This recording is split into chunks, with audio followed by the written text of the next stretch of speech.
Aku dan suami dituduh pelit oleh tetangga karena hidup sederhana. Namun, mereka tidak tahu kami rutin menyumbangkan sebagian penghasilan kami.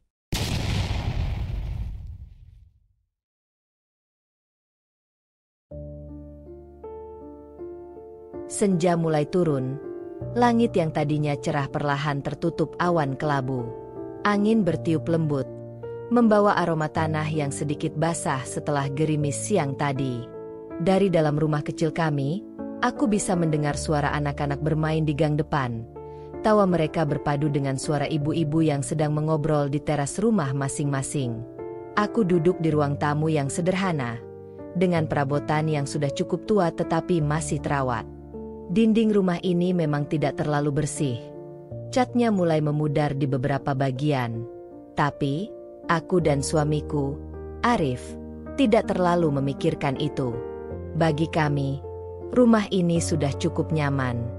Bu Dina, airnya sudah mendidih. Aku menoleh ke arah dapur, di mana suamiku, Arif, sedang berdiri di depan kompor, mengangkat panci kecil berisi air panas.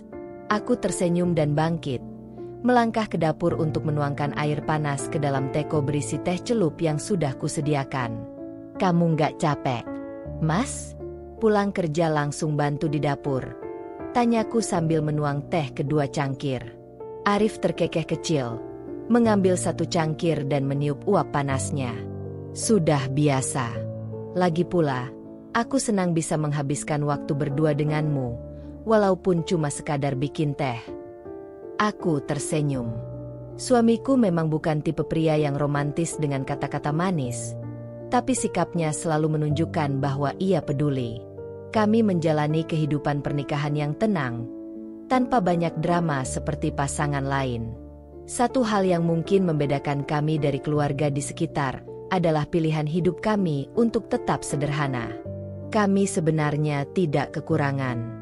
Gajiku sebagai seorang akuntan di perusahaan kecil cukup untuk memenuhi kebutuhan sehari-hari, dan Arif yang bekerja sebagai teknisi listrik juga memiliki penghasilan yang cukup stabil.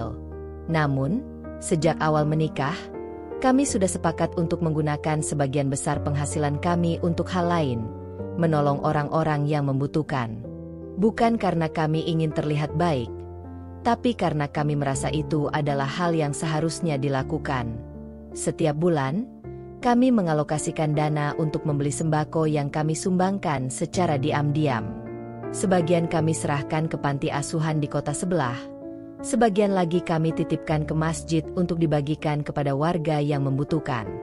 Kadang, kami juga membantu beberapa keluarga di kampung ini tanpa mereka tahu bahwa bantuan itu berasal dari kami. Aku ingat, beberapa bulan lalu, ada seorang ibu bernama Bu Ratna yang tiba-tiba mendapatkan bantuan beras dari seseorang. Padahal, aku sendiri yang mengantarkan beras itu ke rumah ketua RT untuk disalurkan secara anonim. Waktu itu, Bu Ratna bercerita kepadaku dengan penuh semangat.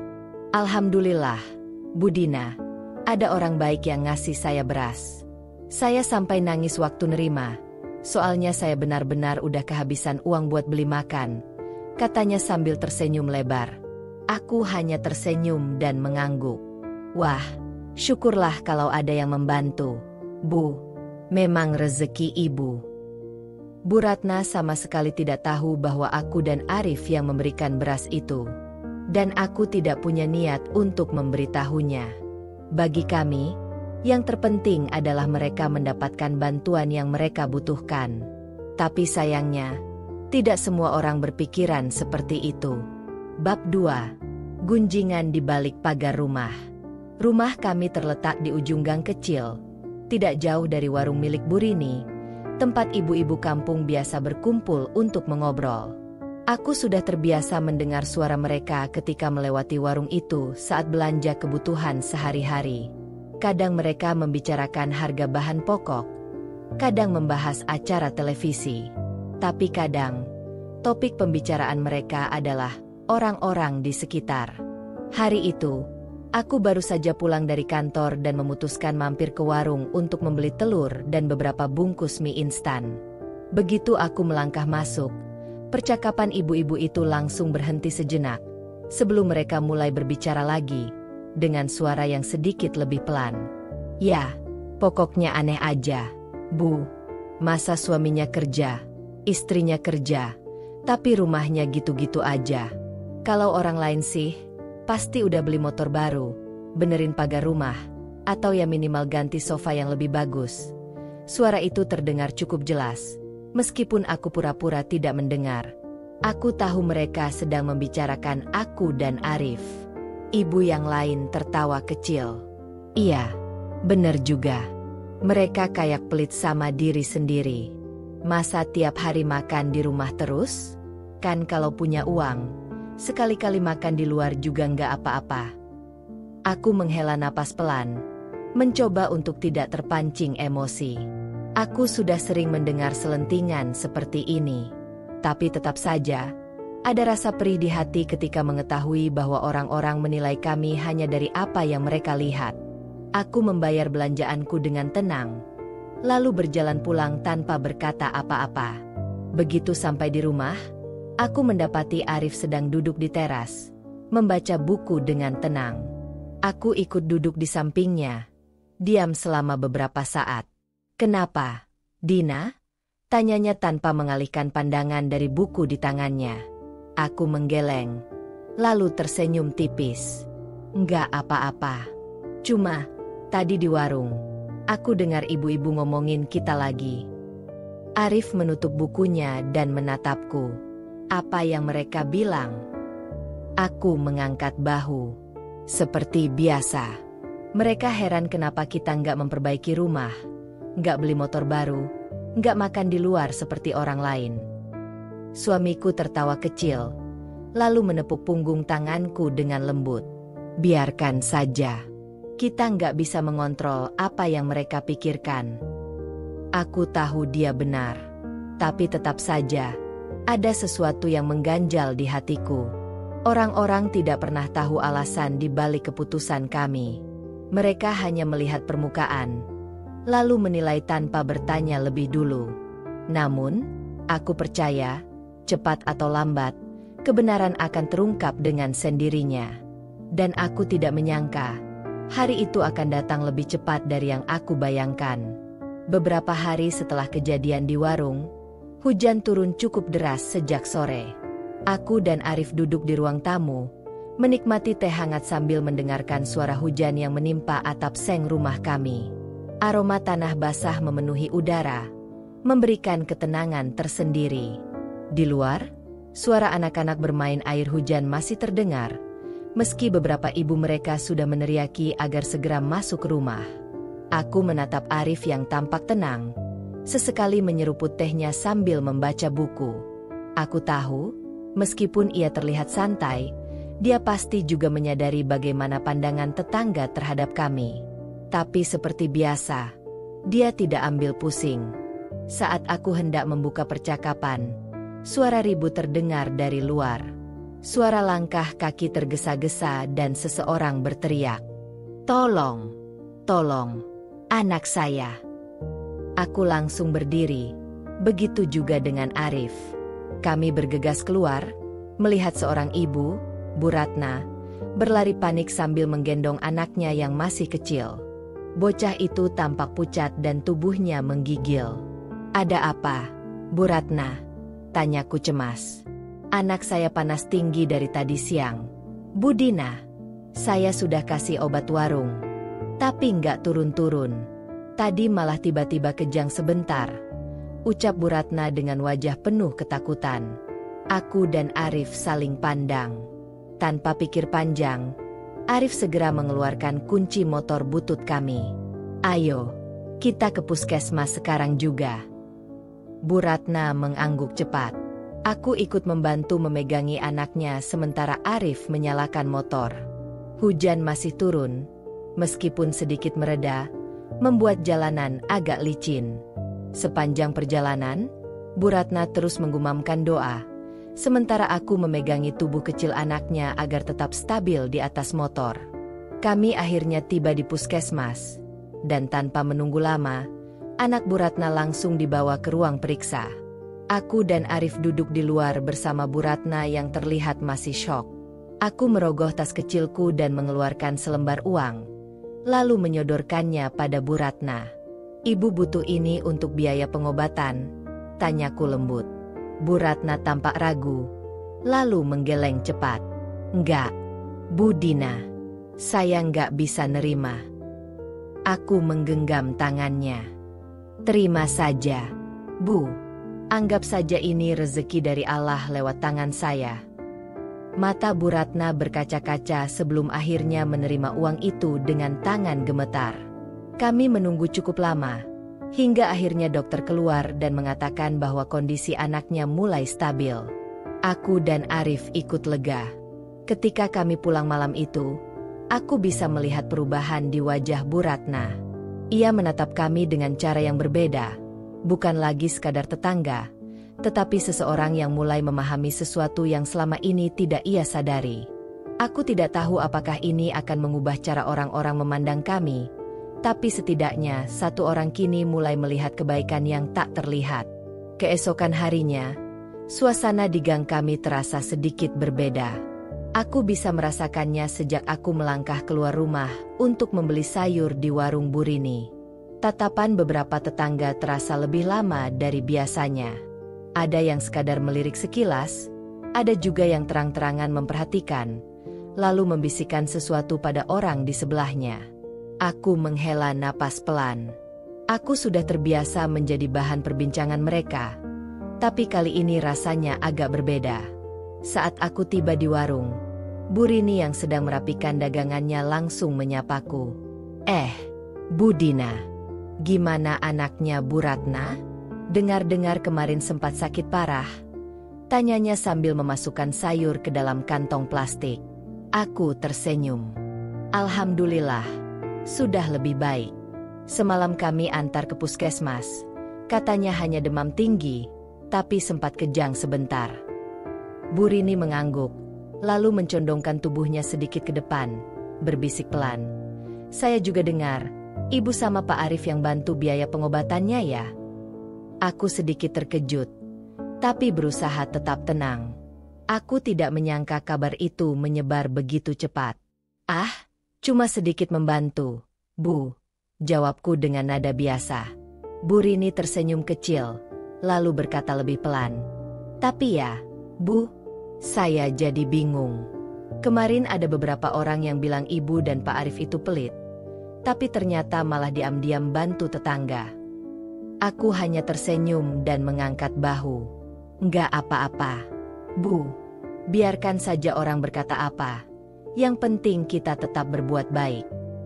Bu Rini menatapku sejenak sebelum akhirnya mengangguk pelan, seolah baru memahami sesuatu. Aku selesai berbelanja dan kembali ke rumah. Namun, sepanjang perjalanan pulang, aku mulai menyadari sesuatu. Percakapan para tetangga terdengar lebih banyak menyebut namaku dan nama Arif. Entah apa yang mereka katakan, tapi aku tahu, sesuatu sedang berubah. Beberapa hari kemudian, aku dan Arif menerima undangan dari ketua RT untuk menghadiri pertemuan warga di balai kampung.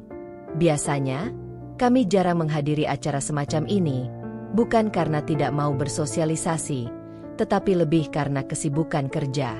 Namun, kali ini aku merasa ada sesuatu yang berbeda. Malam harinya, kami berjalan ke balai kampung yang hanya berjarak beberapa rumah dari tempat kami tinggal. Begitu masuk, aku bisa merasakan beberapa pasang mata langsung mengarah pada kami. Bu Ratna, yang duduk di barisan depan, tersenyum lebar ke arah kami. Aku membalasnya dengan anggukan kecil. Pertemuan itu berlangsung seperti biasa, membahas iuran kebersihan, rencana kerja bakti, hingga beberapa isu lain di lingkungan kami. Namun, di tengah pembahasan, tiba-tiba salah satu tetangga, Bu Siti, angkat bicara. "Saya mau ngomong sesuatu, Pak RT," katanya. Pak RT mengangguk. "Silakan, Bu Siti." Bu Siti menoleh ke arahku dan Arif sebelum berkata, "Saya cuma ingin bilang, saya kemarin dengar dari Bu Ratna kalau Bu Dina dan Pak Arif yang bantu biaya pengobatan anaknya." Aku dan Arif tetap diam, mendengarkan. Terus terang, Selama ini saya dan beberapa ibu-ibu lain berpikir ya, gimana ya, kok mereka kayaknya hidupnya sederhana banget, nggak pernah kelihatan boros atau foya-foya. Kami sampai mikir, mungkin mereka pelit atau nggak mau berbagi. Beberapa ibu-ibu lain mengangguk, tampak malu-malu. Tapi ternyata, lanjut Bu Siti, mereka justru diam-diam membantu orang lain tanpa bilang-bilang.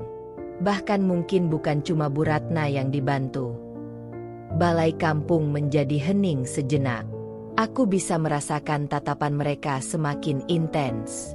Aku tersenyum tipis. Kami hanya melakukan apa yang menurut kami benar, Bu. Pak RT yang sedari tadi diam, akhirnya angkat bicara. Saya juga baru tahu soal ini. Dan sepertinya kita semua bisa belajar sesuatu dari Bu Dina dan Pak Arif. Jangan buru-buru menilai seseorang hanya dari apa yang kita lihat di permukaan. Suasana hening, lalu beberapa orang mulai mengangguk. Aku melihat Bu Rini, yang dulu sering mendengar gosip tentang kami, ikut tersenyum kecil. Malam itu, aku pulang dengan perasaan lega. Mungkin kebenaran memang selalu menemukan jalannya sendiri. Sejak pertemuan di balai kampung malam itu, suasana di lingkungan kami mulai terasa berbeda. Tatapan-tatapan curiga yang dulu sering kutemui perlahan berubah menjadi senyum canggung atau anggukan kecil saat kami berpapasan. Aku tidak pernah mengharapkan mereka berubah seketika, tapi aku tahu, sesuatu telah bergeser dalam cara mereka memandang kami. Pagi ini, aku sedang menyapu halaman ketika Bu Rini datang menghampiri dengan senyum cerah. Bu Dina, saya boleh tanya sesuatu? Katanya sambil menepuk-nepuk kedua tangannya, menghilangkan sisa tepung dari dagangannya. Aku menghentikan sapuanku dan mengangguk. Tentu, Bu. Ada apa? Bu Rini menatapku dengan ragu sejenak, lalu berkata, saya penasaran. Apa benar selama ini Ibu dan Pak Arif suka membantu orang-orang tanpa bilang-bilang? Aku tersenyum tipis. Kalau membantu sedikit-sedikit, ya, Bu. Tapi kami nggak pernah berpikir untuk bilang ke siapa-siapa. Rasanya lebih baik begitu. Bu Rini mengangguk pelan, seolah sedang mencerna kata-kataku. Saya dulu juga ikut-ikutan mikir yang aneh-aneh soal Ibu dan Pak Arif. Tapi setelah dengar cerita Bu Ratna dan lihat sendiri, saya jadi malu sendiri. Saya pikir, kalau ada rezeki lebih, kenapa nggak ikut berbagi juga? Aku sedikit terkejut mendengar ucapannya. Maksudnya, Bu? Bu Rini tersenyum. Mulai sekarang, saya mau sisihkan sedikit keuntungan warung buat bantu yang butuh. Nggak banyak sih, tapi semoga bermanfaat. Ibu dan Pak Arif sudah kasih contoh yang bagus. Aku terdiam sejenak, lalu tersenyum hangat. Itu niat yang sangat baik, Bu. Semoga berkah. Percakapan itu mungkin singkat, tapi hatiku terasa hangat. Tanpa kami sadari, tindakan kecil kami ternyata mulai menginspirasi orang lain. Hari itu berlanjut seperti biasa, hingga sore menjelang. Aku sedang menyiapkan makanan di dapur ketika Arif pulang kerja lebih awal dari biasanya. Ia tampak membawa sesuatu di tangannya. Sebuah amplop coklat. Ada apa? Tanyaku penasaran. Arif duduk di kursi dan membuka amplop itu. Dari dalamnya, ia mengeluarkan beberapa lembar kertas yang tampak seperti laporan keuangan dan beberapa struk transfer. Aku langsung mengenali angka-angka itu. Ini laporan keuangan dari Yayasan Anak Yatim yang biasa kita bantu, jelas Arif. Mereka kirim sebagai tanda terima untuk donatur tetap. Aku mengangguk, lalu menatapnya ragu. Kenapa terlihat serius? Arif menatapku dengan ekspresi yang sulit dibaca.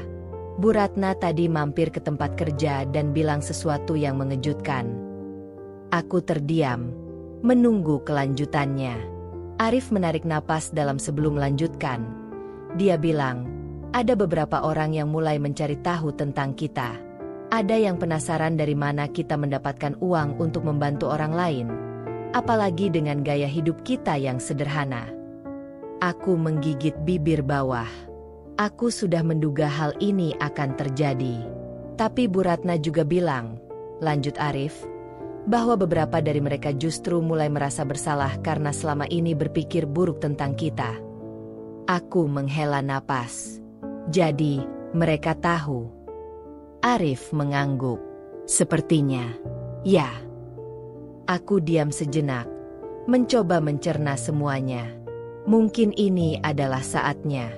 Saat di mana kebaikan yang selama ini kami sembunyikan mulai terlihat oleh mereka yang dulu meragukan kami. Dan mungkin, itu bukan hal yang buruk. Pagi itu, aku duduk di teras sambil menikmati udara segar. Biasanya, aku sudah terbiasa dengan suara bisik-bisik tetangga yang membicarakan kami dari balik pagar atau gang sempit di depan rumah. Namun, kali ini, ada sesuatu yang berbeda. Aku bisa mendengar suara lirih dari ibu-ibu yang berkumpul di rumah Bu Siti. Biasanya, nada mereka sinis atau penuh prasangka saat membicarakan aku dan Arif. Tapi sekarang, Bu Dina sama Pak Arif itu sebenarnya baik banget. Ya Allah, saya sampai malu sendiri. Selama ini kita kira mereka pelit, padahal justru mereka yang diam-diam bantu kita. Katanya, mereka juga sering bantu panti asuhan. Kok bisa ya? Padahal hidupnya sederhana banget. Aku menghela napas pelan. Arif keluar dari rumah, membawa secangkir teh, lalu duduk di sampingku. Dengar, kan? Tanyanya sambil tersenyum kecil. Aku mengangguk. Mereka mulai berubah. Arif menatap langit sejenak sebelum berkata, kadang, orang butuh waktu untuk melihat kebenaran. Aku tersenyum tipis. Aku tidak pernah berharap tetangga kami berubah seketika. Tapi setidaknya, mereka mulai memahami bahwa tidak semua kebaikan harus ditunjukkan secara terang-terangan. Siang itu, aku sedang merapikan pakaian di dalam rumah ketika pintu depan diketuk. Aku melangkah ke depan dan membuka pintu. Di sana berdiri Bu Siti, dengan raut wajah ragu-ragu. Bu Dina, boleh saya masuk sebentar? Tanyanya. Aku terkejut, tapi segera tersenyum dan mempersilakannya masuk. Kami duduk di ruang tamu, dan Bu Siti tampak gelisah, meremas-remas ujung jilbabnya. Maaf kalau saya lancang, Bu, katanya pelan. Tapi boleh saya tanya sesuatu? Aku mengangguk. Tentu, Bu. Ada apa? Bu Siti menarik napas dalam sebelum berkata, saya dengar dari Bu Ratna kalau Ibu dan Pak Arif sering bantu orang-orang yang kesulitan. Jujur, saya malu sekali, Bu. Selama ini saya sering ikut-ikutan berpikir buruk tentang Ibu. Aku tersenyum, mencoba meredakan kegugupannya. Tidak apa-apa, Bu. Saya mengerti. Bu Siti menatapku dengan mata berkaca-kaca. Sebenarnya, saya datang ke sini bukan hanya untuk minta maaf, tapi juga untuk meminta tolong. Hatiku sedikit berdebar. Tolong apa, Bu? Bu Siti menggigit bibirnya, lalu berkata lirih, suami saya kehilangan pekerjaannya 2 bulan lalu. Kami sudah pakai semua tabungan, dan sekarang saya bingung harus bagaimana. Saya malu minta tolong ke orang lain, tapi saya juga tidak mau anak-anak saya kelaparan. Aku terdiam sejenak, lalu menggenggam tangannya. Bu, tidak perlu malu untuk meminta bantuan. Kita semua pasti pernah ada di titik sulit dalam hidup. Mata Bu Siti mulai berkaca-kaca. Jadi, Ibu mau membantu kami? Aku tersenyum hangat. Tentu, Bu. Saya dan Pak Arif akan cari cara terbaik untuk membantu. Jangan khawatir. Air mata pun menetes di pipi Bu Siti. Ia menggenggam tanganku erat. Terima kasih, Bu Dina. Saya benar-benar tidak tahu harus bagaimana kalau Ibu tidak ada. Aku mengangguk pelan. Mungkin inilah alasan kenapa kebaikan harus terus berjalan, meskipun orang-orang meragukannya di awal. Karena suatu saat, kebaikan itu akan kembali kepada mereka yang benar-benar membutuhkannya. Setelah Bu Siti pulang, aku segera menceritakan semuanya pada Arif. Ia mendengarkan dengan saksama, lalu mengangguk. Kita bisa bantu, tapi harus dengan cara yang membuat Bu Siti tetap merasa dihargai, kata Arif sambil menyesap tehnya. Aku mengangguk setuju. Aku juga berpikir begitu. Aku tidak ingin Bu Siti merasa seperti penerima belas kasihan. Kita harus cari cara agar ia tetap bisa mandiri. Arif tersenyum. Bagaimana kalau kita tawarkan pekerjaan? Aku menatapnya dengan penuh minat. Maksudmu? Aku punya kenalan yang butuh tenaga tambahan untuk usaha catering kecilnya. Bu Siti pandai memasak, kan? Mungkin ini bisa jadi solusi jangka panjang, jelas Arif. Aku langsung bersemangat. Itu ide yang bagus. Aku bisa bicara dengan Bu Siti besok. Malam itu, aku tidur dengan hati yang lebih ringan. Aku berharap ini bisa menjadi awal yang baik bagi Bu Siti dan keluarganya. Keesokan harinya, aku mengunjungi rumah Bu Siti. Aku disambut olehnya dengan wajah cemas. Mungkin takut kalau aku datang dengan berita buruk. Tidak usah khawatir, Bu, kataku menenangkan. Saya datang membawa kabar baik. Mata Bu Siti berbinar, meskipun ia masih terlihat ragu. Aku tersenyum dan berkata, saya dan Pak Arif ingin menawarkan sesuatu. Ada usaha catering yang butuh tenaga tambahan. Bu Siti suka memasak, kan? Bu Siti tampak terkejut. Suka, Bu, tapi saya tidak pernah bekerja di catering sebelumnya. Aku menggenggam tangannya dengan lembut. Jangan khawatir. Yang penting, Bu Siti mau mencoba. Ini bukan bantuan sekali pakai, tapi kesempatan untuk mandiri. Mata Bu Siti mulai berkaca-kaca. Bu Dina, benar-benar tidak keberatan membantu saya seperti ini? Aku tersenyum. Tentu tidak. Kita semua saling membantu. Bu Siti menunduk, menyeka air matanya. Saya tidak tahu bagaimana membalas kebaikan Ibu dan Pak Arif. Aku menggeleng. Tidak perlu membalas apapun, Bu. Cukup jalani dengan sungguh-sungguh. Dan suatu hari nanti, mungkin Bu Siti bisa membantu orang lain yang membutuhkan. Bu Siti mengangguk mantap. Aku bisa melihat semangat mulai menyala dalam dirinya. Beberapa minggu berlalu, Bu Siti mulai bekerja di usaha catering dan tampak lebih bersemangat. Ia sering bercerita tentang pekerjaannya, bagaimana ia belajar resep baru, dan bagaimana ia mulai merasakan harapan untuk masa depan. Yang mengejutkan, kabar tentang hal ini ternyata menyebar dengan cepat di lingkungan kami. Saya dengar Bu Dina dan Pak Arif yang membantu Bu Siti dapat pekerjaan, bisik seorang ibu pada temannya di warung. Betul. Dulu kita pikir mereka pelit, tapi sekarang malah mereka yang menolong orang-orang di sekitar, sahut yang lain. Aku yang kebetulan sedang berbelanja hanya tersenyum mendengarnya. Aku tidak perlu mereka mengakui kesalahan mereka. Cukup mengetahui bahwa mereka mulai memahami bahwa tidak semua hal harus dinilai dari luarnya saja. Namun, tidak semua orang berubah begitu saja. Apa iya mereka benar-benar baik? Jangan-jangan ada maksud tersembunyi, bisik seseorang yang suaranya aku kenali sebagai Bu Mirna. Aku tidak terkejut. Bu Mirna memang dikenal sebagai orang yang selalu curiga terhadap segala hal. Tapi kali ini, tidak banyak yang setuju dengannya.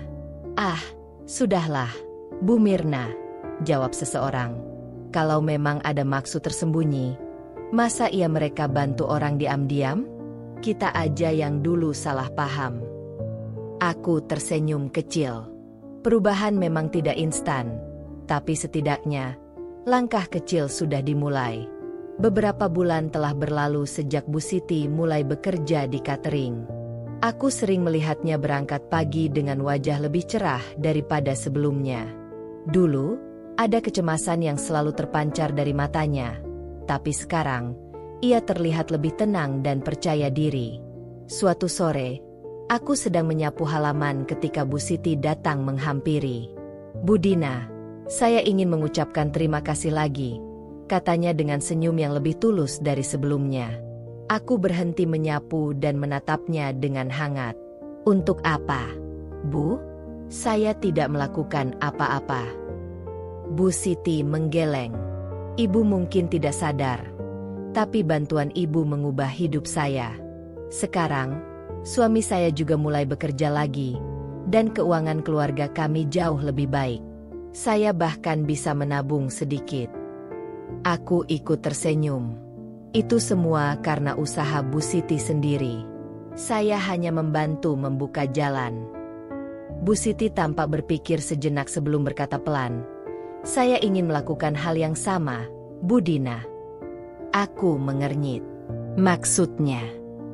Saya ingin mulai membantu orang lain, meskipun sedikit, ucapnya dengan keyakinan. Saya tahu rasanya tidak punya apa-apa dan harus meminta tolong. Kalau saya bisa membantu walau hanya satu orang, itu pasti sangat berarti. Hatiku menghangat mendengarnya. Aku mengangguk penuh semangat. Itu adalah keputusan yang luar biasa, Bu Siti. Ia tersenyum malu-malu. Saya belum tahu bagaimana caranya, tapi saya ingin mencoba. Aku menghela napas lega. Ini adalah bukti bahwa kebaikan memang bisa menular. Namun, di tengah suasana yang mulai membaik, sebuah masalah baru muncul. Suatu malam, Arif pulang lebih lambat dari biasanya. Aku yang sedang menyiapkan makan malam langsung menyadari wajahnya yang sedikit tegang. Ada apa? Tanyaku cemas.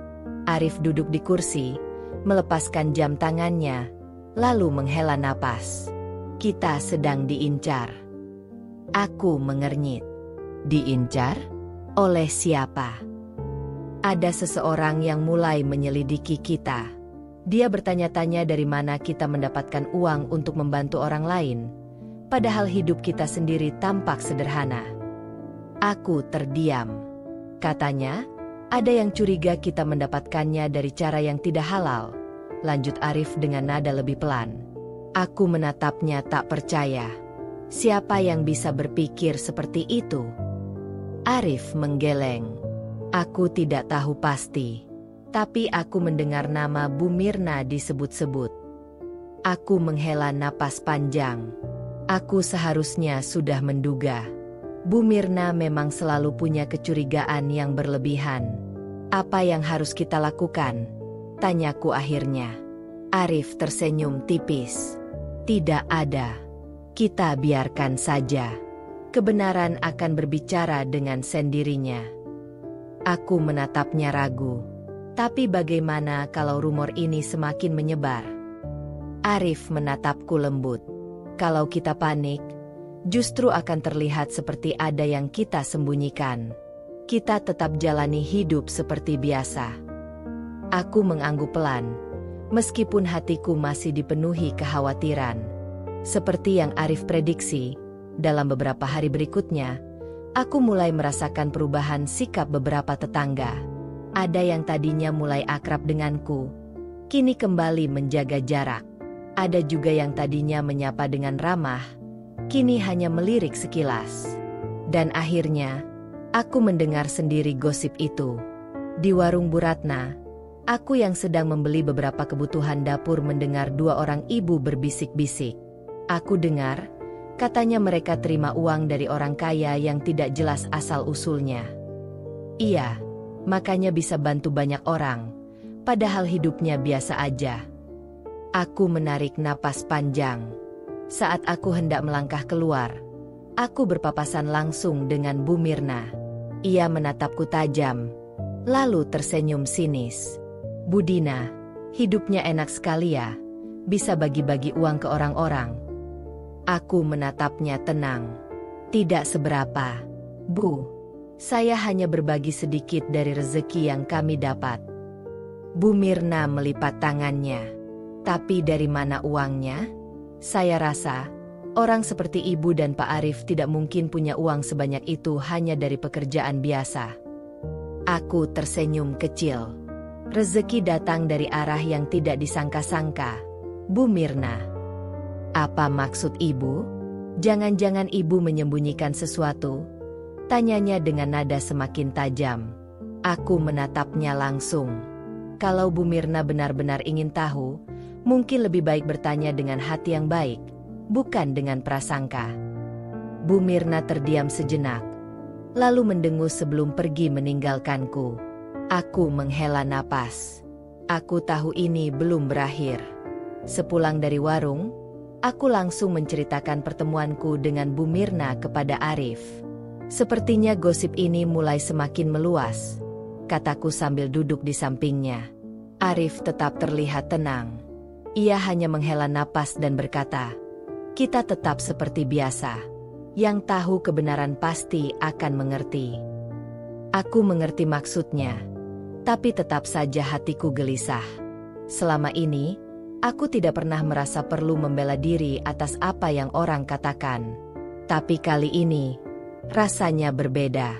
Tuduhan yang dilemparkan pada kami tidak main-main. Namun, aku tetap mengikuti saran Arif. Aku menjalani hariku seperti biasa, berbincang dengan Bu Siti, membantu di pengajian, dan tetap ramah kepada para tetangga, meskipun beberapa di antaranya mulai bersikap dingin. Sampai akhirnya, sesuatu yang tidak kusangka terjadi. Suatu sore, aku sedang menghadiri pengajian di masjid bersama beberapa ibu-ibu lain. Biasanya, suasana pengajian penuh dengan kehangatan, tapi kali ini, aku bisa merasakan ada sesuatu yang berbeda. Bisik-bisik terdengar di sudut ruangan. Beberapa ibu sesekali melirik arahku, lalu berbicara pelan dengan teman di sebelahnya. Aku berusaha mengabaikannya, tapi hatiku tetap merasa tidak nyaman. Setelah pengajian selesai, aku baru saja hendak melangkah keluar ketika Bu Mirna tiba-tiba bersuara lantang. "Bu Dina, saya mau tanya sesuatu." Langkahku terhenti. Semua orang langsung menoleh ke arah kami. Aku menoleh, berusaha tetap tenang. "Iya, Bu Mirna." Bu Mirna menyilangkan tangannya di dada. "Saya dengar, Ibu dan Pak Arif sering membantu orang-orang di sekitar sini." "Ya." Aku mengangguk perlahan. "Kami hanya berbagi sedikit dari rezeki yang kami dapat." "Rezeki dari mana?" tanyanya tajam. Saya penasaran. Pekerjaan Pak Arif kan biasa saja. Begitu juga dengan Ibu. Kok bisa bagi-bagi uang ke orang-orang? Suasana langsung hening. Aku bisa merasakan semua mata tertuju kepadaku, menunggu jawabanku. Aku menarik napas dalam-dalam. "Bu Mirna, saya dan Pak Arif bekerja keras, dan kami memang sengaja menyisihkan sebagian penghasilan kami untuk membantu orang lain. Itu saja." Bu Mirna mendengus. "Ah, jawaban seperti itu mah bisa dibuat-buat. Yang saya dengar, ada orang kaya yang diam-diam kasih uang ke kalian. Itu benar?" Aku mengerutkan kening. "Orang kaya?" "Iya," katanya dengan nada semakin tajam. "Jangan-jangan Ibu dan Pak Arif jadi perantara uang haram?" Aku terkejut mendengarnya. Beberapa ibu-ibu juga tampak terkejut. Tapi sebelum aku sempat menjawab, tiba-tiba suara lain menyela. "Bu Mirna, tolong jaga lisan." Semua orang menoleh ke arah sumber suara. Ternyata, itu Bu Siti. Ia melangkah maju dengan wajah tegas. "Saya adalah salah satu orang yang dibantu oleh Bu Dina dan Pak Arif. Dan saya tahu persis bahwa mereka melakukan ini dengan niat baik, bukan karena uang dari orang lain." Bu Mirna tampak tersentak. "Tapi..." "Tidak ada tapi," potong Bu Siti dengan suara bergetar. Bu Mirna selalu curiga pada orang lain. Tapi pernahkah Bu Mirna bertanya baik-baik sebelum menuduh? Saya yang merasakan sendiri kebaikan mereka, dan saya tidak terima kalau mereka difitnah seperti ini. Aku menatap Bu Siti dengan terharu. Aku tahu ia sudah banyak berubah, tapi aku tidak menyangka ia akan berbicara seberani ini. Beberapa ibu-ibu mulai saling berbisik. Ada yang mengangguk setuju dengan Bu Siti, ada juga yang masih tampak ragu. Bu Mirna tampak tergagap, seolah tidak menyangka akan mendapat perlawanan seperti ini. Aku mengambil napas dan berkata dengan lembut, "Bu Mirna, kalau ibu benar-benar ingin tahu, saya tidak keberatan menjelaskan. Tapi kalau niatnya hanya ingin menuduh tanpa dasar, saya rasa itu tidak adil." Bu Mirna terdiam. Ia tampak tidak bisa berkata apa-apa lagi. Aku tersenyum kecil. Yang penting, saya dan Pak Arif tahu apa yang kami lakukan. Dan saya yakin, waktu akan membuktikan segalanya. Setelah itu, aku melangkah keluar dari masjid dengan tenang. Meskipun dalam hati, aku tahu ini belum sepenuhnya selesai. Aku hanya bisa berharap kebenaran akan terungkap pada waktunya. Setelah insiden di masjid, suasana di lingkungan kami terasa berubah. Bu Siti telah membelaku di depan banyak orang, tetapi itu tidak serta-merta menghentikan gosip. Justru, beberapa orang mulai menganggap bahwa aku sengaja memanfaatkan orang-orang yang kubantu agar mereka membelaku. Aku mendengar bisik-bisik saat melewati gang kecil menuju rumah. Sudah kuduga, pasti ada udang di balik batu. Makanya, baik kok terlalu. Nggak ada orang baik yang nggak ada maunya. Aku menundukkan kepala dan terus melangkah, meskipun hatiku terasa berat. Sesampainya di rumah, Arif sudah menunggu di ruang tamu. Ia menatapku penuh pengertian, seolah tahu apa yang sedang kupikirkan. "Mereka masih bergosip?" tanyanya lembut. Aku mengangguk, duduk di sampingnya. "Aku tidak mengerti, Mas. Kenapa orang lebih suka percaya hal buruk daripada melihat niat baik seseorang?" Arif tersenyum tipis. Karena kebaikan yang tulus itu sulit dipercaya, apalagi jika tidak terlihat jelas sumbernya. Aku terdiam. "Tapi kita tidak perlu menjelaskan apapun kepada mereka," lanjutnya. "Biarkan waktu yang membuktikan segalanya." Aku menghela napas, mencoba menguatkan diri. "Aku hanya takut, Mas. Takut ini semakin buruk dan mempengaruhi cara orang-orang memandang kita." Arif menggenggam tanganku erat. "Yang penting, kita tahu apa yang kita lakukan. Dan orang-orang yang benar-benar mengenal kita tidak akan mudah terpengaruh oleh fitnah." Aku menatapnya dan mengangguk. Aku ingin percaya kata-katanya. Meskipun dalam hati, aku tahu badai ini belum benar-benar reda. Beberapa hari setelahnya, kejadian tak terduga terjadi.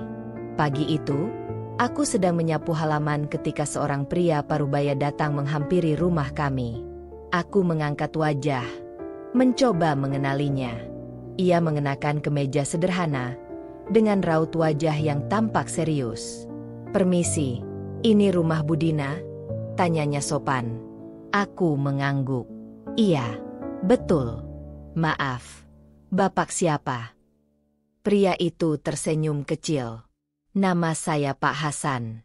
Saya mewakili yayasan tempat ibu sering berdonasi." Aku terkejut. Pak Hasan melanjutkan, "Saya ingin bertemu dengan ibu dan suami ibu sebentar. Ada hal penting yang ingin saya sampaikan." Aku mengangguk cepat. "Silakan masuk, Pak." Aku segera memanggil Arif, dan kami bertiga duduk di ruang tamu. Pak Hasan mengeluarkan beberapa lembar kertas dari tasnya. "Kami sebenarnya datang untuk menyampaikan rasa terima kasih. Karena bantuan dari ibu dan bapak, kami bisa merenovasi panti asuhan yang hampir roboh. Anak-anak yang sebelumnya tidur di lantai kini punya tempat yang lebih layak." Aku menatapnya dengan mata berkaca-kaca. Aku dan Arif memang rutin menyumbang, tetapi kami tidak pernah benar-benar memikirkan hasilnya. Mendengar bahwa bantuan kami berdampak nyata begitu menyentuh hati. "Tapi ada satu hal lagi yang ingin saya sampaikan," lanjut Pak Hasan. Aku dan Arif saling berpandangan. "Seseorang menyebarkan rumor buruk tentang ibu dan bapak di lingkungan ini," ucapnya pelan. "Saya mendapat kabar dari seorang kenalan yang tinggal di sini bahwa banyak yang curiga dengan sumber dana ibu dan bapak." Aku menelan ludah. "Jadi berita ini sudah sampai keluar lingkungan kami?" Pak Hasan tersenyum tipis. Karena itu, kami memutuskan untuk menjelaskan langsung kepada masyarakat tentang apa yang sebenarnya terjadi. Kami ingin memberikan bukti bahwa ibu dan bapak tidak terlibat dalam hal buruk apapun. Aku terkejut. Pak Hasan, apakah itu perlu? Pak Hasan mengangguk. Tentu. Kami tidak bisa membiarkan orang baik seperti ibu dan bapak mendapat fitnah tanpa alasan. Kami akan mengadakan acara di masjid minggu depan, dan kami ingin menceritakan kepada semua orang bagaimana ibu dan bapak telah banyak membantu tanpa pamrih. Aku terdiam. Arif menggenggam tanganku. Kami tidak pernah mengharapkan pengakuan, Pak Hasan. Saya tahu, kata Pak Hasan dengan senyum hangat. Tapi kadang, kebenaran memang harus diungkapkan, agar orang-orang berhenti menuduh tanpa dasar. Aku menunduk, merenungkan kata-katanya. Mungkin, ini saatnya. Saatnya semua orang tahu. Hari yang dijanjikan pun tiba. Aku dan Arif datang ke masjid dengan perasaan campur aduk. Aku bisa melihat hampir semua tetangga hadir, termasuk Bu Mirna dan beberapa ibu-ibu yang dulu sering menggosipkan kami. Pak Hasan maju ke depan, lalu mulai berbicara. Beberapa waktu yang lalu, saya mendengar rumor bahwa ada pasangan yang sering membantu orang-orang tanpa alasan yang jelas. Ada yang curiga, ada yang menuduh, dan ada yang hanya ikut-ikutan berbicara tanpa tahu kebenarannya. Aku bisa melihat beberapa orang menundukkan kepala, mungkin merasa tersindir. Jadi, saya datang ke sini untuk menjelaskan, lanjut Pak Hasan. Bu Dina dan Pak Arif adalah donatur tetap di yayasan kami. Mereka sudah membantu kami sejak bertahun-tahun lalu, dengan dana yang mereka sisihkan dari pekerjaan mereka sendiri. Aku melihat beberapa orang saling berbisik, tampak terkejut. Mereka tidak pernah ingin dipuji atau dikenal, karena niat mereka memang tulus, kata Pak Hasan dengan suara mantap. Tapi sekarang, saya merasa perlu untuk memberitahukan hal ini agar fitnah terhadap mereka berhenti. Aku mengedarkan pandangan ke sekitar. Bu Mirna tampak pucat. Ia tak bisa berkata apa-apa. Beberapa ibu yang dulu menggosipkan kami tampak malu dan menunduk. Aku menarik napas lega. Akhirnya, kebenaran terungkap. Setelah acara selesai, beberapa tetangga mulai mendekati kami.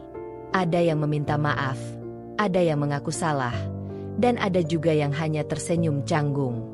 Bu Mirna sendiri tidak langsung meminta maaf, tetapi setidaknya, ia tidak lagi menatap kami dengan curiga.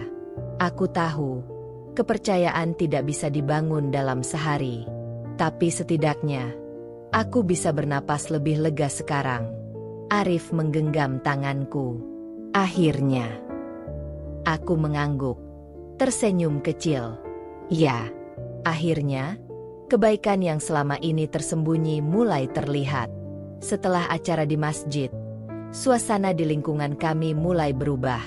Tetangga-tetangga yang dulu gemar berbisik di belakang kini mulai menyapa lebih ramah.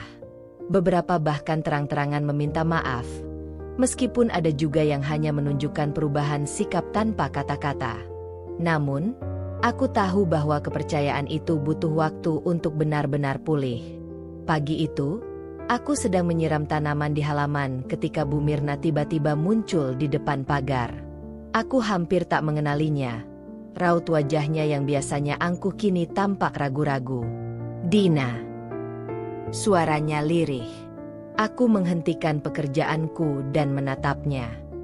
Iya, Bu Mirna. Ia menggigit bibirnya, seolah ragu untuk berbicara.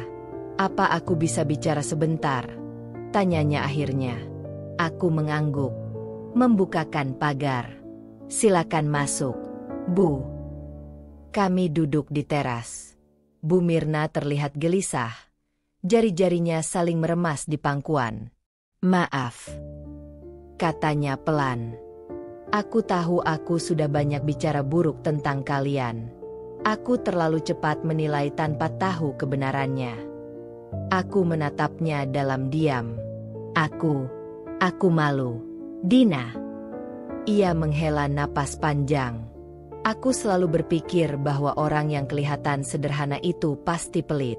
Aku tidak pernah menyangka kalau kalian justru yang paling banyak membantu orang lain. Aku menatapnya lembut. Kami tidak butuh pengakuan, Bu Mirna. Kami hanya ingin membantu semampu kami. Bu Mirna menunduk, terlihat semakin malu. Aku sungguh menyesal. Apa kau bisa memaafkanku? Aku tersenyum tipis. Bu, setiap orang pasti pernah salah. Yang penting, kita bisa belajar dari kesalahan itu. Ia mendongak, menatapku dengan mata berkaca-kaca. Aku bisa melihat kelegaan di wajahnya. Seolah selama ini ia terbebani oleh rasa bersalah yang tidak bisa ia ungkapkan. Sejak hari itu, sikap Bu Mirna berubah. Ia tidak lagi bersikap ketus atau mencari-cari kesalahan. Bahkan, sesekali ia datang untuk sekadar mengobrol atau berbagi makanan. Namun, aku tahu, tidak semua orang bisa berubah secepat itu. Dan ternyata, ada satu orang yang masih belum bisa menerima kebenaran. Sore itu, aku pergi ke warung untuk membeli beberapa kebutuhan dapur. Saat aku hendak membayar di kasir, aku mendengar suara yang familiar di belakangku. Jangan kira dia benar-benar baik. Aku menoleh. Ternyata, itu Bu Yani, salah satu ibu yang dulu paling sering bergosip di belakang kami. Sudah ketahuan sering nyumbang. Terus kenapa? Siapa yang tahu kalau itu cuma cara buat nutupin sesuatu? Katanya pada seseorang di sebelahnya, seorang ibu yang belum terlalu ku kenal. Aku menahan napas. Ternyata masih ada orang yang berpikir seperti itu. Aku membayar belanjaanku tanpa berkata apa-apa. Tapi saat aku hendak keluar dari warung, aku mendengar ibu yang tadi diajak bicara menjawab dengan suara yang cukup keras. Bu Yani, aku rasa kita sudah cukup menuduh orang tanpa bukti. Aku lebih percaya sama yang sudah jelas berbuat baik daripada yang cuma bisa ngomongin orang. Aku terkejut. Bu Yani terdiam. Wajahnya seketika memerah. Aku pun pergi tanpa menoleh lagi. Di perjalanan pulang, aku tersenyum kecil. Mungkin memang masih ada yang belum bisa menerima. Tapi setidaknya, ada juga yang mulai memahami. Aku tahu, hidup ini tidak bisa memuaskan semua orang. Yang penting, aku dan Arif tetap teguh pada prinsip kami. Dan yang lebih penting lagi, kami tahu bahwa kebaikan, sekecil apapun, tidak akan pernah sia-sia. Hari-hari berlalu dengan perubahan kecil yang semakin terasa. Para tetangga yang dulu sering memandang sinis kini mulai lebih terbuka. Beberapa ibu yang dulu enggan berbicara denganku kini mulai mengajak ngobrol saat berpapasan. Bahkan, ada yang tiba-tiba mengundangku untuk ikut arisan kompleks, sesuatu yang selama ini tak pernah mereka lakukan. Namun, aku tahu bahwa proses ini tidak instan. Ada yang benar-benar tulus berubah, ada juga yang masih canggung, mungkin karena merasa bersalah atas ucapan mereka di masa lalu. Sore itu, aku duduk di teras, menikmati udara segar sambil menyapu halaman kecil di depan rumah. Dari kejauhan, aku melihat Bu Rina, tetangga yang rumahnya berada di seberang jalan, berdiri di depan pagar rumahnya, tampak ragu-ragu. Aku tersenyum dan melambai. Bu Rina, sore, Bu. Ia tampak kaget, seakan tak menyangka aku menyapanya lebih dulu. Namun, ia segera membalas dengan senyum tipis. Sore, Dina. Aku memperhatikan gelagatnya yang gelisah, seperti ingin mengatakan sesuatu. Ada yang bisa saya bantu, Bu? Tanyaku akhirnya. Bu Rina menelan ludah, lalu melangkah pelan ke arah rumahku. Sebenarnya, aku ingin ngobrol sebentar, kalau kau tidak sibuk. Aku mengangguk. Tentu, Bu. Silakan duduk. Kami duduk di teras, dan aku bisa melihat bagaimana Bu Rina tampak bimbang, seolah ingin membuka topik yang sulit. Aku cuma ingin bilang maaf, katanya akhirnya, suaranya pelan. Aku tahu dulu aku sering ikut-ikutan ngegosipin kalian sama Bu Mirna dan Bu Yani. Aku nggak pernah benar-benar kenal kalian. Tapi aku ikut saja apa yang orang lain bilang. Aku merasa sangat bersalah setelah tahu semua kebaikan yang kalian lakukan. Aku mendengarkan dalam diam. Aku nggak pernah cerita ke siapa-siapa. Tapi beberapa bulan lalu, aku pernah menerima bantuan dari donatur anonim saat suamiku sakit dan aku kesulitan bayar biaya pengobatan. Sekarang aku baru sadar kalau itu mungkin dari kalian. Aku tersenyum lembut. Bu, kalaupun benar, yang penting adalah Bu Rina dan keluarga bisa melewati masa sulit itu. Tidak perlu merasa bersalah. Matanya berkaca-kaca. Aku ingin membalas kebaikan kalian, tapi aku nggak tahu bagaimana caranya. Aku menggeleng. Kebaikan tidak harus dibalas dengan kebaikan kepada orang yang sama. Kalau Bu Rina ingin membalas, cukup dengan meneruskan kebaikan itu ke orang lain yang membutuhkan. Ia terdiam sejenak, lalu tersenyum tipis. Aku akan mencoba. Hari itu, aku merasa hubungan dengan Bu Rina semakin membaik. Namun, aku juga sadar bahwa masih ada satu orang yang belum bisa menerima perubahan ini sepenuhnya. Sejak percakapan di warung, Bu Yani semakin jarang terlihat bergaul dengan ibu-ibu lain. Ia masih sering lewat depan rumahku, tapi selalu memasang wajah masam seolah aku adalah duri di matanya. Aku tak ingin memperpanjang masalah, tapi aku juga tahu bahwa ada kalanya orang seperti Bu Yani hanya butuh waktu untuk menerima kenyataan. Namun, suatu hari, aku tak bisa mengabaikannya lagi. Siang itu, aku sedang mengantar makanan ke rumah salah satu keluarga yang sedang mengalami kesulitan. Ketika aku melihat Bu Yani berbicara dengan seseorang di sudut jalan. Suara mereka pelan, tapi cukup jelas untuk kudengar. Kamu percaya begitu saja? Siapa tahu mereka pakai uang itu buat kepentingan sendiri. Sok dermawan di depan orang-orang, padahal siapa yang tahu niatnya? Aku terdiam. Rasanya seperti kembali ke titik awal, seolah semua yang kulakukan tidak ada artinya di mata Bu Yani. Namun, sebelum aku bisa bereaksi, seseorang menyela percakapan itu. Bu Yani, sampai kapan mau terus berpikiran buruk? Aku menoleh. Ternyata, itu Bu Mirna. Sudah cukup kita salah menilai orang. Kalau Dina dan suaminya memang tidak tulus, mereka tidak mungkin bertahan selama ini tanpa membanggakan apa yang mereka lakukan.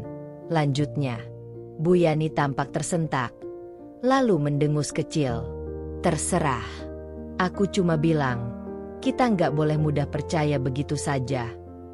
Ia lalu pergi, meninggalkan kami dalam keheningan. Aku menarik napas dalam. Bu Mirna menatapku dengan raut menyesal.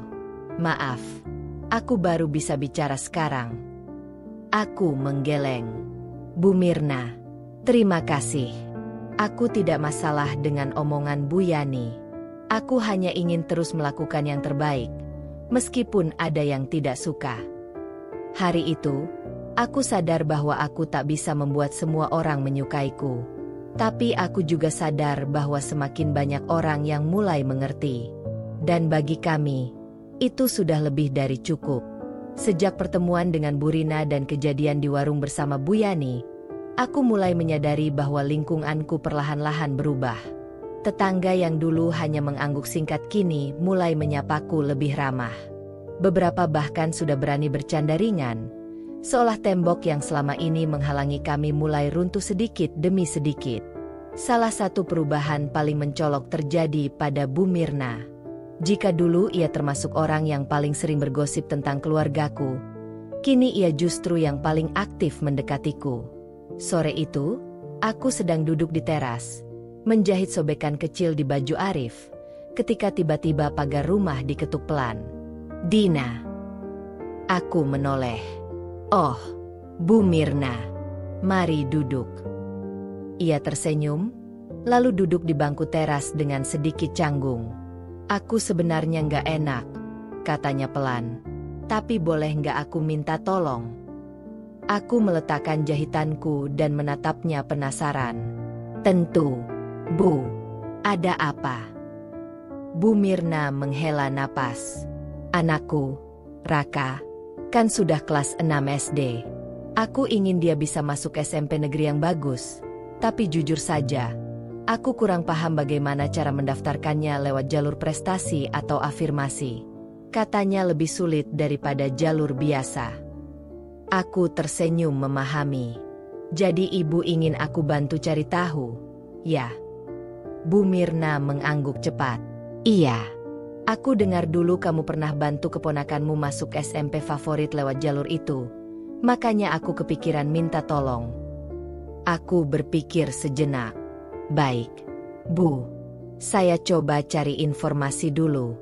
Kalau ibu mau, besok kita bisa diskusi sama-sama biar lebih jelas. Bu Mirna terlihat lega. Makasih banyak.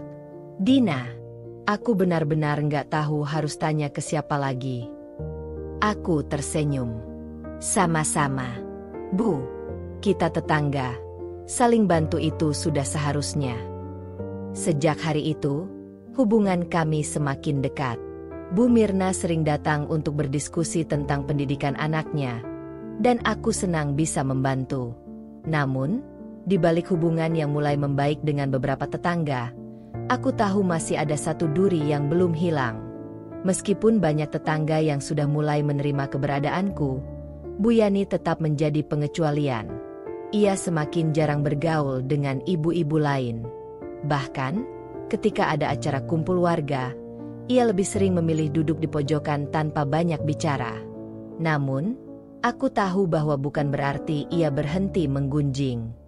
Siang itu, aku sedang berjalan menuju warung ketika aku tanpa sengaja mendengar obrolannya dengan seseorang di depan rumahnya. Percaya deh, orang kayak dia itu pasti ada maunya, katanya dengan suara penuh curiga. Gak mungkin orang sesederhana itu bisa punya uang buat bantu banyak orang. Aku berhenti sejenak di tikungan, tak ingin langsung berhadapan dengannya. Apa maksud ibu? Tanya suara lain yang lebih muda. Aku mengenali suara itu sebagai Sinta, ibu muda yang baru pindah ke lingkungan kami beberapa bulan lalu. Nggak tahu, tapi aku yakin pasti ada yang dia tutup-tutupi, kata Bu Yani dengan nada sinis. Aku heran kenapa orang-orang tiba-tiba percaya begitu saja sama dia. Sinta terdiam sejenak, lalu menjawab dengan nada yang lebih tegas dari yang kuduga. Bu, setahu saya, orang baik memang ada. Nggak semua orang berbuat sesuatu karena ada maunya. Bu Yani mendengus. Ah, kamu masih terlalu polos. Enduk. Aku tak ingin terus mendengar lebih jauh. Jadi aku memilih melanjutkan langkahku ke warung. Di dalam hati, aku tahu bahwa aku tak bisa memaksa semua orang untuk berubah. Tapi aku juga percaya bahwa waktu akan membuktikan segalanya. Dan entah kenapa, aku merasa bahwa hari itu akan datang lebih cepat dari dugaanku. Beberapa hari setelahnya, aku mendapat undangan tak terduga dari kelompok ibu-ibu kompleks. Ayo, Dina, datang ya, kata Bu Rina antusias saat menyerahkan undangan itu. Kami mau ada acara kumpul-kumpul kecil buat arisan dan rencana kegiatan sosial. Aku terkejut, tapi juga senang. Dulu aku nggak pernah diundang, kataku jujur, tersenyum kecil. Bu Rina tertawa canggung. Iya, kami sadar kalau dulu kami terlalu menutup diri. Makanya, sekarang kami ingin membangun hubungan yang lebih baik. Aku membaca undangan itu dan mengangguk. Baik, insya Allah saya datang. Keesokan harinya, aku datang ke rumah Bu Mirna, tempat acara diadakan. Begitu masuk, aku disambut dengan ramah oleh para ibu-ibu lain. Suasana jauh lebih hangat dibanding dulu. Kami mengobrol, tertawa, dan bahkan merencanakan bakti sosial untuk membantu beberapa keluarga kurang mampu di lingkungan sekitar. Namun, di tengah acara, aku menyadari sesuatu. Bu Yani tidak ada di sana. Aku bertanya-tanya apakah ia tidak diundang, atau memang sengaja tidak datang. Namun, aku tak ingin terlalu memikirkannya. Yang jelas, Hari itu aku merasa bahwa tembok yang selama ini memisahkan aku dan para tetanggaku mulai runtuh sedikit demi sedikit. Dan meskipun masih ada satu orang yang belum bisa menerima, aku yakin waktu akan berbicara. Beberapa minggu setelah acara arisan, hubungan Dina dengan para tetangga semakin erat. Namun, di balik itu semua, sikap Bu Yani masih tak berubah. Ia tetap menghindari Dina, dan yang lebih mencurigakan, beberapa tetangga mulai mendengar rumor aneh yang beredar. Bu Yani bilang katanya kamu diam-diam dapat warisan besar, makanya bisa bantu banyak orang. Bisik Bu Mirna saat mereka duduk bersama di warung. Dina terkejut, lalu menghela napas panjang. Aku tidak pernah dapat warisan apapun, Bu. Aku dan suami memang bekerja keras, tapi kami memilih hidup sederhana agar bisa berbagi lebih banyak dengan yang membutuhkan. Bu Mirna mengangguk. Aku tahu. Tapi ada saja orang yang susah percaya kalau ada orang baik yang tulus. Dina tersenyum. Enggak apa-apa, Bu. Waktu akan membuktikan segalanya. Dan benar saja, waktu akhirnya membuktikan sesuatu. Suatu pagi, Dina mendengar keributan di depan rumah Bu Yani.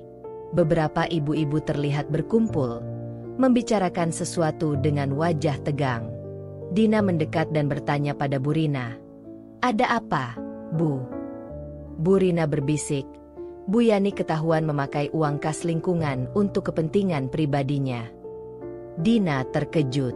Uang kas lingkungan. Iya, uang yang seharusnya dipakai buat program bantuan warga kurang mampu. Ternyata, selama ini Bu Yani yang paling sering mencurigai orang lain justru menyalahgunakan kepercayaan warga. Ketika beberapa ibu-ibu menghadapinya, Bu Yani berusaha menyangkal. Aku tidak mencuri. Aku hanya meminjam sebentar, dan aku pasti akan menggantinya. Serunya panik. Tapi Bu Rina menunjukkan bukti laporan keuangan yang tak sinkron, sementara Bu Mirna menunjukkan bukti transfer yang tidak jelas arahnya. Kebenaran pun terbuka. Akhirnya, Bu Yani tak bisa lagi mengelak. Dengan wajah merah padam, ia bergegas masuk rumah dan menutup pintunya. Setelah kejadian itu, Bu Yani mulai jarang keluar rumah.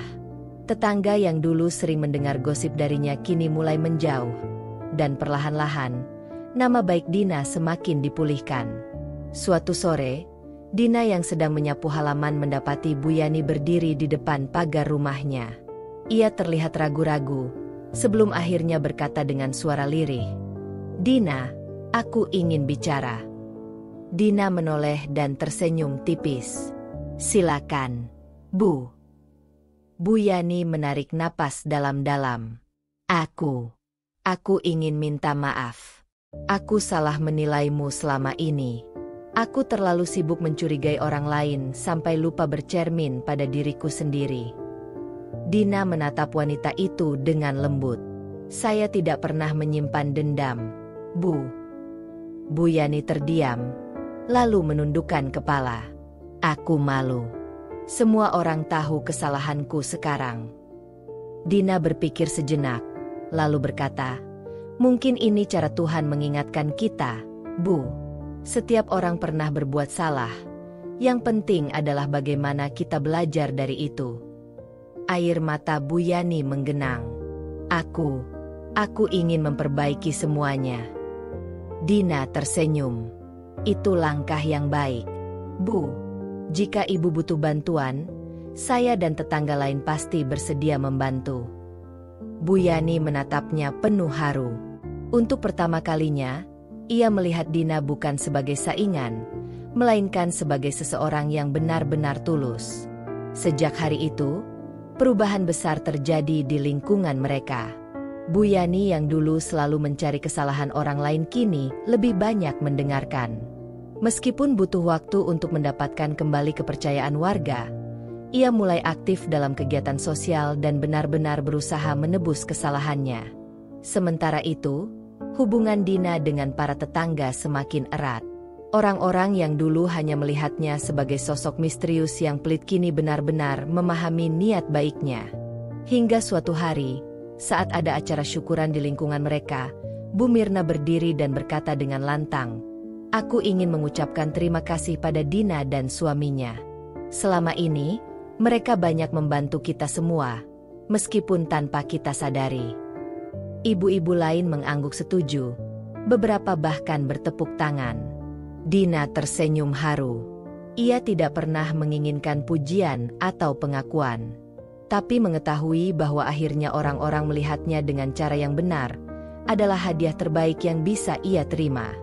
Dan di saat itulah, Dina menyadari bahwa segala perjuangan dan kesabaran yang ia tanam selama ini akhirnya membuahkan hasil. Kebaikan yang ia lakukan, meskipun tak terlihat di awal, akhirnya menemukan jalannya sendiri untuk bersinar. Dari cerita ini, kita bisa belajar bahwa kebaikan tidak selalu terlihat, tetapi akan selalu menemukan jalannya sendiri untuk bersinar. Jangan pernah berhenti berbuat baik, meskipun orang-orang salah paham atau meremehkan kita. Karena pada akhirnya, waktu dan kebenaran akan berbicara sendiri.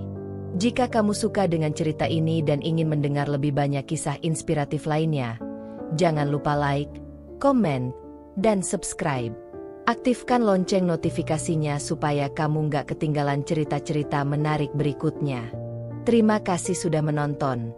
Sampai jumpa di cerita selanjutnya.